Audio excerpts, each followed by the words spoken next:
Many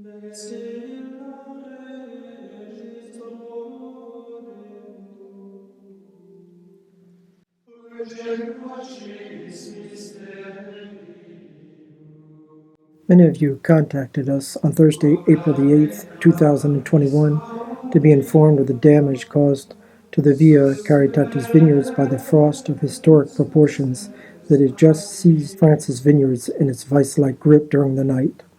During this terrible Thursday morning, at around 4 a.m., the monks were singing the Psalm 79. You planted a vineyard. Why do you leave it abandoned? O Lord, return quickly and take care of this vineyard. An unusual way to fight the cold wave that was promising to devastate the vineyards of our country. While many French wine growers were lighting fires to try to fight against the frost, on our little mountain located in the Provence of the Popes, in the heart of the night, the great fire of the monks' prayer spread its warmth over the whole territory. The damage was important on the whole southern part of the vineyard cultivated by the monks. The sisters' plots, less exposed to the cold, were much less affected. Our Grenache and Syrah, in particular, took a good blow. That means some of the parcels that usually make up our Luke's Rosé wines and our Abbey red wines, which are among our greatest. We will, however, adapt our work on the unaffected parcels and plots to produce these wines again this year. We put everything in God's hands. This morning at Mass, the monks prayed especially for the wine growers. The priest raised the chalice, which was not yet the blood of the Lord, but which was going to become it, and with all these sufferings. The only possible explanation for these dramas is that when God allows things to fall apart around us, it is in order to take their place, so that the kingdom of His love might triumph in us. Here are two images to illustrate this. The first is the true vine of the Lord in Isaiah, who says, "The beloved had a vineyard on a fertile ground. He planted it, he spaded it. He took all this care for his vineyard, but instead of giving him good grapes, his vineyard gave him bad juice." The good Lord up there, He must be looking at His vineyard, that is to say, us, the whole of humanity. We mourn for our vines, but He mourns for something much worse, for humanity, where are so many frozen branches. He sees all that fringe of humanity that does not live on God's side, and that there is no more sap in them. In such a situation, one is tempted to say, "Where is the God of providence, the Father in heaven who takes care of us?" But there is still an indication for us that life is a miracle, because the conditions for the creation of life are so fragile that when it finally works, it is a miracle. All the accidents that a farmer can see happen to his crop have taught him that the fruit that resisted all these threats is a miracle. So finally our life resists, and even if the vine has taken a blow, we are still here, and it will bloom again, as after every catastrophe, even if this year's harvest is compromised.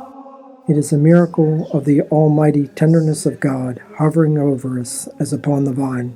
That is why at dawn, during the chanting of lauds, at the very hour when the cold enveloped the vines of France with its most intense scorch, the monks peacefully sang the canticle of the three children in the furnace, in Latin, Benedicite, Gelu et Frigus Domino, frost and cold, bless the Lord, sun and moon, bless the Lord, winter and summer, bless the Lord.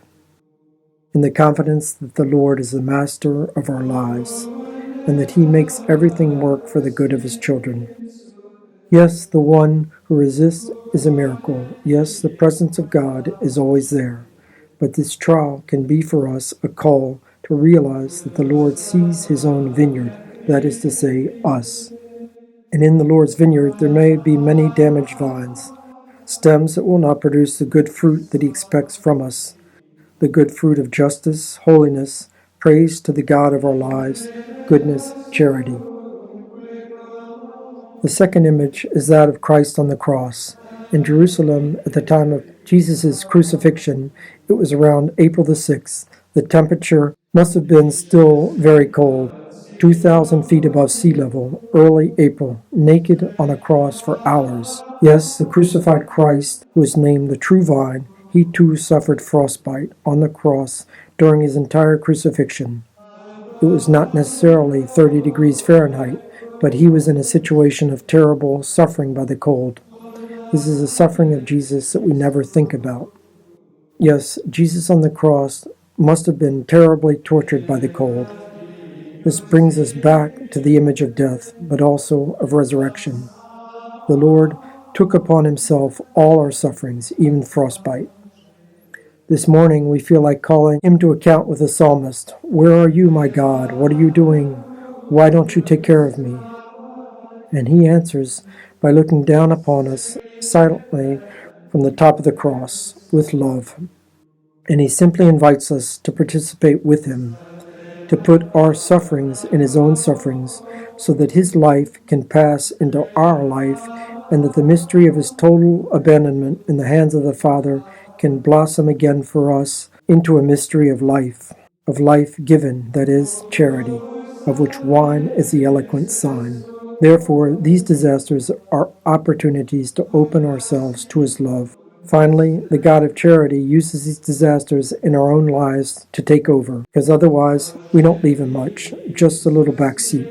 And in fact, he wants to fill us with much more than we can expect. This is certainly the only truth that can console people in such terrible situations. This is the treasure of the monk wine makers for more than 15 centuries, and the reason for their joy.